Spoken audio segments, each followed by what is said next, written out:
అమ్మా నాయన నా శివుడు వచ్చాడు, ఒక వరం ఇస్తా అంటున్నాడు, మళ్ళా ఏం కోరుకాల వరము చెప్పండి అమ్మా నాయన అడిగాడు.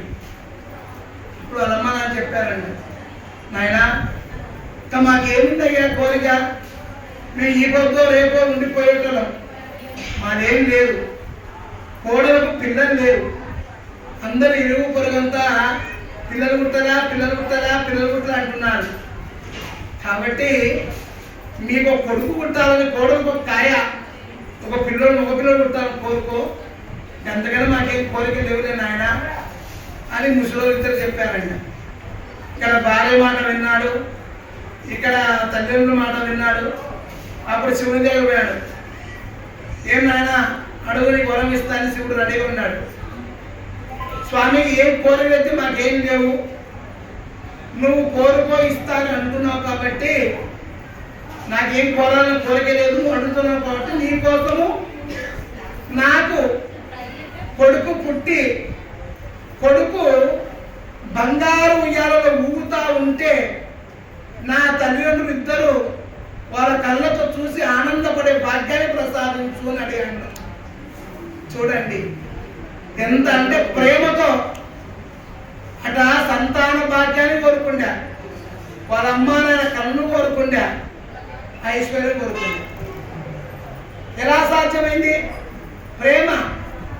ఆ కోడలకు అత్తామామ ప్రేమ, కొడుకు తల్లిదండ్రుల ప్రేమ, అత్తామామకు కోడల మీద ప్రేమ, ఒకరి మీద ఒకరి ప్రేమ అనురాగముతోనే సాధ్యమైంది. కానీ ఈ వీసా దేశాలతో వీళ్ళు కోరుకున్నది ఏమైపోయినారు?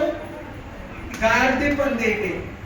వీళ్ళు ప్రేమతో జయించిన వాళ్ళు ఒక్క వరముతోనే 3 వరాలు పొందారు. అందుకాబట్టి మన అందరూ చెప్పుడు మన పిల్లలతో, భర్తలతో, బిడ్డలతో, ఇంటిలో ఇంటి పక్కన అందరితో ప్రేమతో ఉండాలి. ఆ ప్రేమే పరమాత్మ.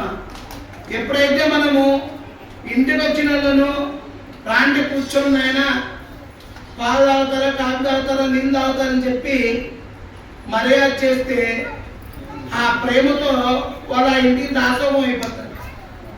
మా పలా ఇంటికి వచ్చారు, పర్వాలేదండి, కాపు ఇచ్చారు, నీళ్ళు ఇచ్చారు, మంచి పలకలు ఇచ్చారు, ప్రేమతో చూశారండి వాళ్ళు ఎక్కడునే చెప్పుకుంటారు. అదే మనం ఇంటికి వచ్చే చెల్లు చూసుకుంటా వచ్చిన వాళ్ళని పట్టించుకోకుండా మనం వాళ్ళను కూర్చోవన్నాం, లేవన్నాం, వాళ్ళు ఏం మర్యాద చేయకపోతే, ప్రేమతో పలకలేకపోతే వాళ్ళు చూసి ఊరికి వచ్చి ఇలా ఇంత ఇతర ఇంటికి అని చెప్పి వాళ్ళతో తిట్టుకుంటూ వెళ్ళిపోతారు. అట్లానే మన అందరికీ ప్రేమ పంచాల. కృష్ణుడు అదే చెప్తాడు, నా గోపికలకు అదే చెప్పాడు, అందరికీ ప్రేమ పంచుతా నేను.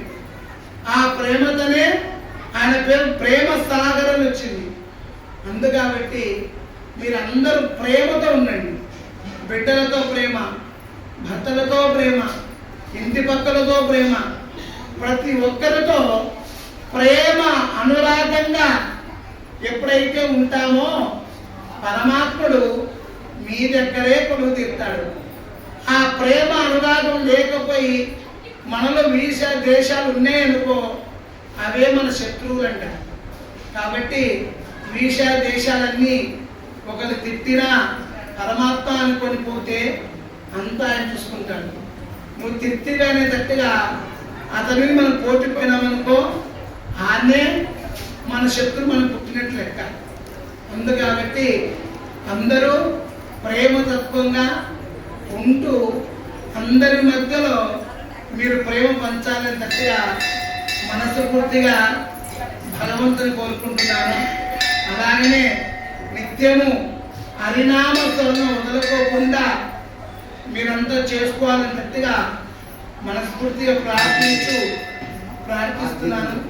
కాబట్టి మీరందరి నుంచి ఈరోజు నాకు ఇంత అవకాశం ఇచ్చినందుకు ఇక్కడున్న నాయనలకు మీకు అందరికీ నా హృదయపూర్వక నమస్కారం తెలియపరుస్తున్నాను. జై నరసింహ.